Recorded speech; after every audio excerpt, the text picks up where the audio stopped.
এনেছিলাম। আমরা চেয়েছিলাম অনাস্থা নিয়ে আলোচনা হোক। স্পিকার মহোদয় বিজনেস রুলসের মধ্যে ঢুকেছেন, যেহেতু উনার বিরুদ্ধে আনার, উনি ডেপুটি স্পিকারকে দিয়ে রুলিং দিয়েছেন।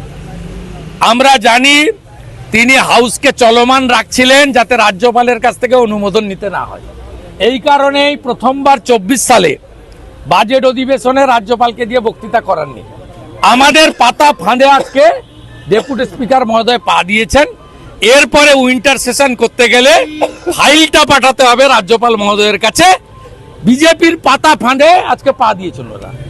আমি শেষে বলে এসেছি যে আমরা যেটা চাইছিলাম, আপনি রাজ্যপালের কাছে যান, কারণ আপনি বেআইনি ভাবে 4-2-6 জনকে শপথ বাক্য পাঠ করিয়েছেন সংবিধানকে ভায়োলেট করে। তো আপনি এবারে রাজভবনে আপনি যাতে ছোটেন সে ব্যবস্থাটা আজকে আমরা করে দিই। আজকে মমতা বন্দ্যোপাধ্যায় বিরোধীদের প্রতি একটু সদয় ছিলেন, নওশাদ সিদ্দিকীর সঙ্গে আলাদা করে 3 মিনিট আমি জানি না ওনার সঙ্গে। আপনাকে চা খেতে যদি ডাকেন মমতা বন্দ্যোপাধ্যায় যাবেন বলেছেন শুভেন্দুদা।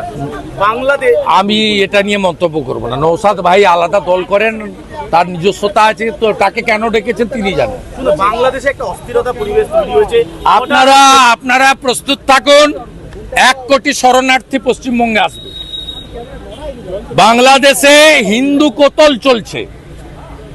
রংপুরের কাউন্সিলর, নগর পরিষদের হারাধন নায়ক, তাকে খুন করা হয়েছে। সিরাজগঞ্জে 13 জন পুলিশ খুন হয়েছে, থানার মধ্যে 9 জন হিন্দু। নোয়াখালীতে হিন্দু বাড়ি পোড়ানো হয়েছে।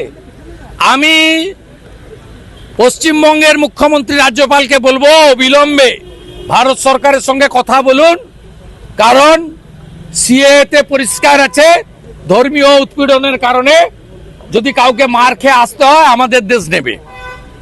এটা অলরেডি পার্লামেন্ট করেছে। আমি আপনাকে বলছি, এই পরিস্থিতি যদি 3 দিনের মধ্যে কন্ট্রোল না হয়, জামাতের হাতে, মৌলবাদীদের হাতে বাংলাদেশ যাচ্ছে।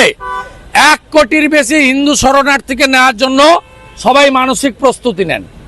আমি তো প্রস্তুতি নিয়ে নিয়েছি। কেন্দ্রকে জানাচ্ছে না, এটা এক্সটার্নাল অ্যাফেয়ার্স ম্যাটার। এটা রাজ্য সরকারকে, রাজ্যপালকে জানাতে হবে। আমি দরকার হলে লিখবো জয়শঙ্করজিকে, ডাইরেক্ট করতে পারি না। তো আমি পশ্চিমবাংলার হিন্দুদেরকে অনুরোধ করব, যার যেখানে জায়গা জমি যা আছে আমাদের হিন্দু ভাইদের শরণার্থী হিসেবে রাখার জন্য আবার মানসিক প্রস্তুতি নেন। 47-71-এর তাহলে তো ওদের হাতে চলে যাবে। 7% হিন্দু আছে, তাদের পলায়ন হবে। আমাদেরকে নিতে হবে হিন্দু ভাইদের। সিএতে অলরেডি সরকার করে দিয়েছে।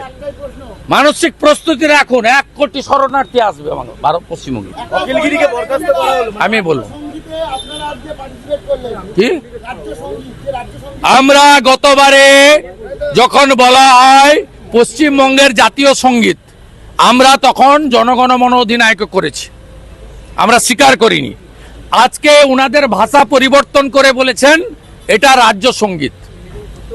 রাজ্যের মুখ্য সচিব যখন অধ্যাদেশ জারি করে, আপনার পছন্দ হোক না হোক আপনাকে মেনে নিতে হয়। গতবারে অধ্যক্ষের ভাষার ভুল, আমরা পার্টিসিপেট করেছি জাতীয় সঙ্গীত গেয়ে। আপনার ভারতবর্ষে জাতীয় সঙ্গীত আপনি বদলাতে পারেন না। আজকে লিডার অফ দ্য হাউস মাননীয় মুখ্যমন্ত্রী 2টো পার্টে বলেছেন যে পশ্চিমবঙ্গ সঙ্গীত গাওয়া হবে, তারপরে দেশের জাতীয় সঙ্গীত গাওয়া হবে। উনারা উনাদের ভুলগুলো সংশোধন করছেন, আমরা হ্যাপি। ভুলগুলো সংশোধন করুন। আপনি ফিরহাদ হাকিমকে আর হুমায়ুন কবিরকেও যদি শাস্তি দিতেন আমরা খুশি হতাম, অখিলগিরিকে যেভাবে দিয়েছেন। ব্যুরো রিপোর্ট, দি বাংলা নিউজ।